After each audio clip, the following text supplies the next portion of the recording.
welcome back to episode 10 of Brill. I'm Taylor and I'm joined by Brandon. How are you? Well, great, thanks Taylor. I heard that you became a cyber warden today. I did.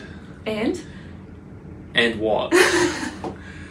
it's nothing we didn't already know. Yeah. Really. Cyber wardens training is just common sense. Mm-hmm. Really. It's the stuff we discuss every single day mm-hmm. on this podcast. Yeah. So it's nothing new. Okay. Nothing extraordinary. Doesn't compare to cyber guys? No. Okay. Not by a long shot. Sure. Okay. Well, shall we get into today's podcast? Sounds great. We are talking about phishing. So yeah. What is phishing? So phishing is literally how it sounds. So yeah. you know how when you go fishing, you cast a line out, mm-hmm. fish bites, mm-hmm. even though you've got a whole ocean there. Mm-hmm. That's literally what phishing is. Millions and millions of scam emails are sent out every day mm-hmm. in the hope that someone bites. Sure. So a phishing email is an email that pretends to be a service that is legitimate, mm-hmm. but is in fact a scam. Okay, sure. All right, well, we have some myths, so we bust some. Great. All right, first off, we have phishing emails are always easy to spot. It depends on the email. Okay. Some of them are just crap. Yeah, you can tell. You can clearly tell they're sure. fake. Yeah. So I don't know if you've seen the fake MyGov ones or... Oh yeah, I've got a few fake MyGov ones. Yeah, that's right. You can obviously tell they're fake. Mm-hmm. But particularly in corporate settings mm-hmm. where people are actively trying to get into your network, mm-hmm. They will go to that extra effort. So if you look at an email, for instance, and I don't know, you're going to superimpose an email on the screen? I can do it here. Yeah, sure. We'll superimpose an example of a really good phishing scheme. Okay. So the only telltale sign in that phishing email is the email address and the link in the email itself. Mm-hmm. So whenever you open an email in work, in a work environment, you just need to be very careful about what you open. I suppose I also use Outlook, which is my main email server, and then it may even say the user's sender's name, which they've set, and then it won't actually show the email address unless you go actively looking for it. That's right. Yeah. But again, that only takes a second. Yeah, true. So whenever you look at an email that is asking you to actively do something, like log in, reset your password, if it's asking you to perform a task, actively go and look at the email address and any link that is in that email. And if it is not going to the company that it says it's going to go to, then question it. Sure. Cool. All right, we'll shred that one then. Yeah.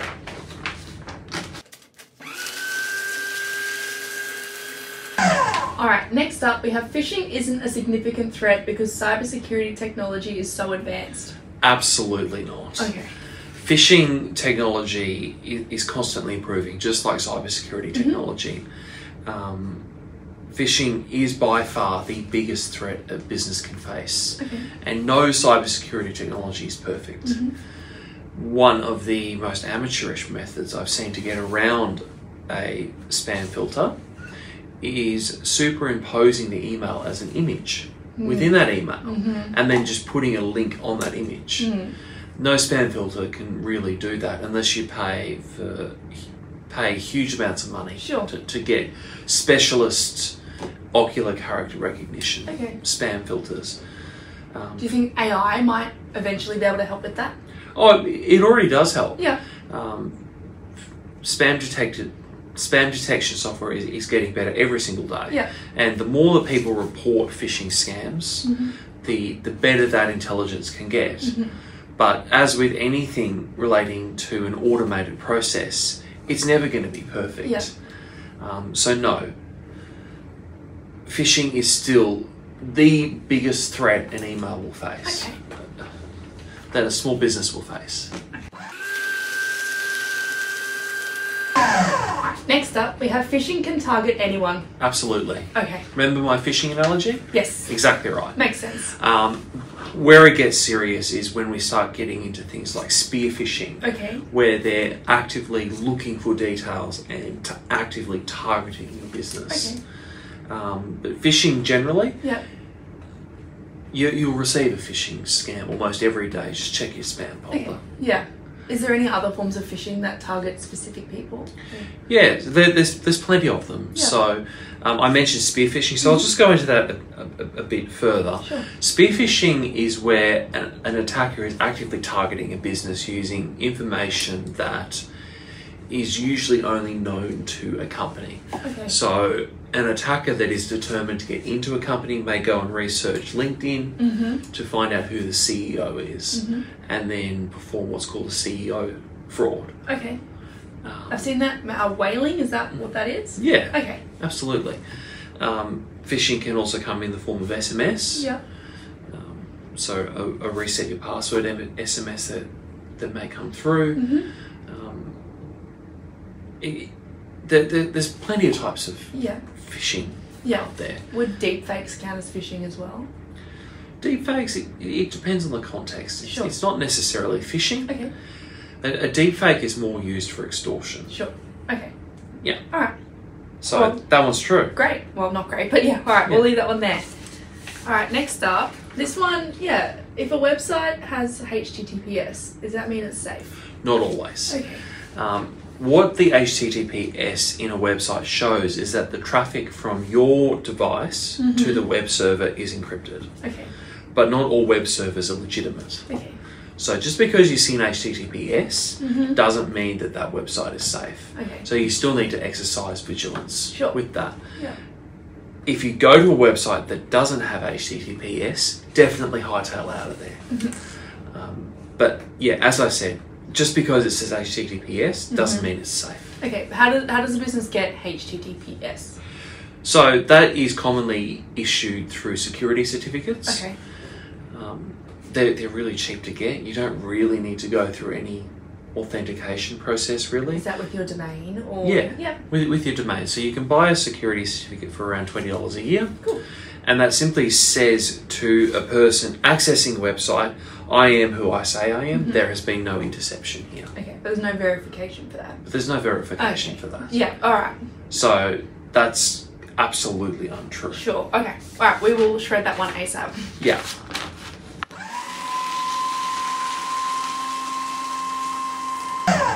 Next up, we have you can always trust emails from your company's IT department. Absolutely not. Okay. So there is a concept called business email compromise, Right. where if an account within a company has been compromised, either they've lost a password or there has been session token theft, or there has been two-factor authentication bombarding, where they just bombard the person with approve requests, that email account is compromised, and then they can send an email to whoever they want, seemingly legitimate, to say, perform this action. Sure. So, as I said before, if you are asked to do something that doesn't seem right, or just seems like it's out of nowhere, pick up the phone. Yeah. Because if the account is compromised, there is a man in the middle sitting there, controlling the email, seeing what comes in and what doesn't come in. Sure. So, no, you cannot just trust in gospel form. Just don't blindly trust anyone, pretty much. Yeah. Yeah. Don't trust anyone. Sure. If something doesn't seem right, just pick up the phone. Okay. Sure. Alright, we'll get rid of that one. Great.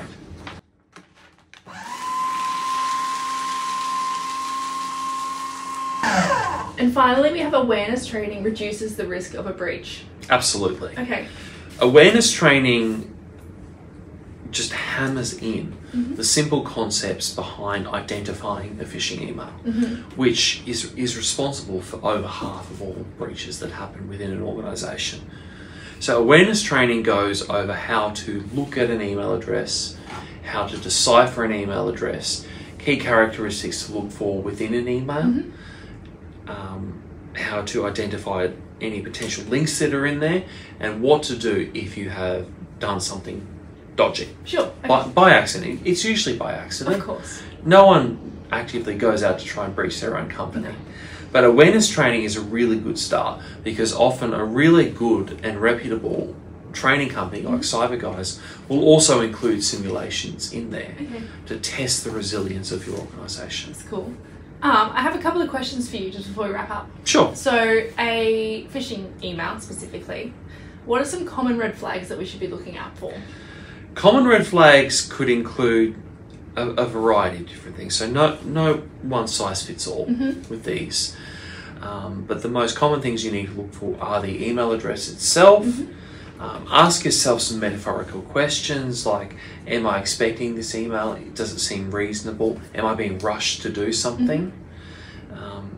And if I am being rushed to do something, what purpose is behind that? Sure.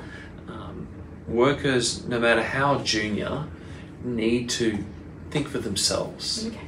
Basically, they cannot just rely on a spam filter to protect them 100% of the time. Yeah, especially if someone's been compromised as well, that you know. So. That's right. Yeah. And quite a common one that I'm seeing nowadays is people registering domain names with Cyrillic characters in them. Oh yeah. Like So the hidden O's and looks like Arabic, but it's not. That's right. Yeah. So that they are. So just for a bit of context, Cyrillic characters are the characters used in Eastern European languages like Russia, Ukrainian, I think Moldova as well. So in Eastern European countries, they look like Latin characters. So an A symbol, for instance, you know how you've got the tail on the end? A Cyrillic A is one that you're taught in primary school with the tail down the bottom. That's another red flag that I'm seeing more and more of nowadays.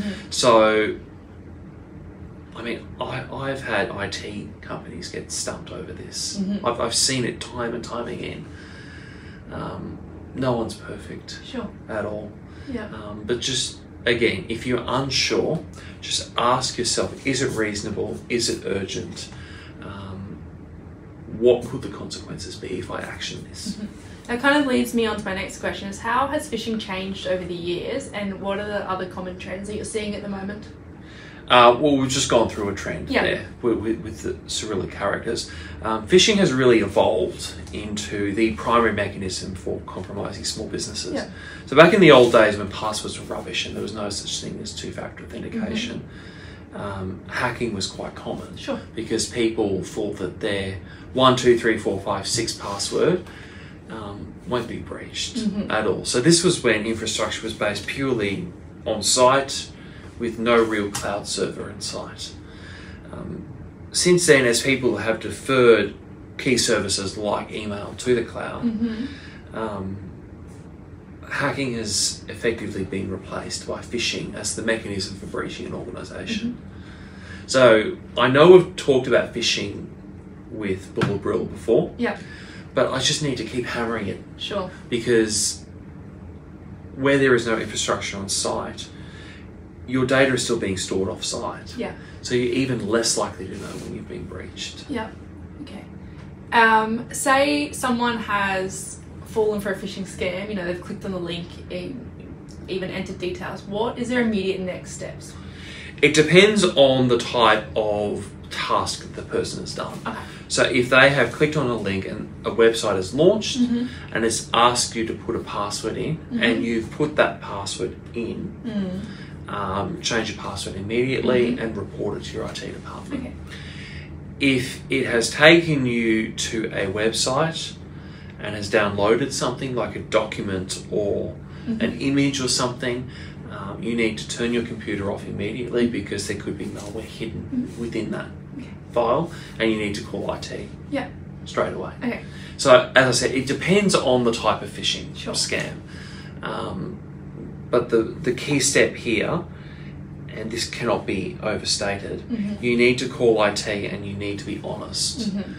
Because if you tell a half-truth or a lie to your IT department, it'll take us longer to figure out what's going on, and we'll find out anyway. So just be honest with your IT company.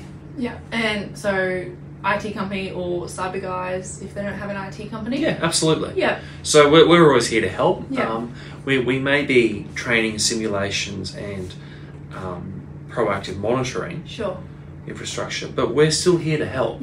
If you get breached, you need to call someone with some expertise. If you don't have an IT company, ring cyber guys.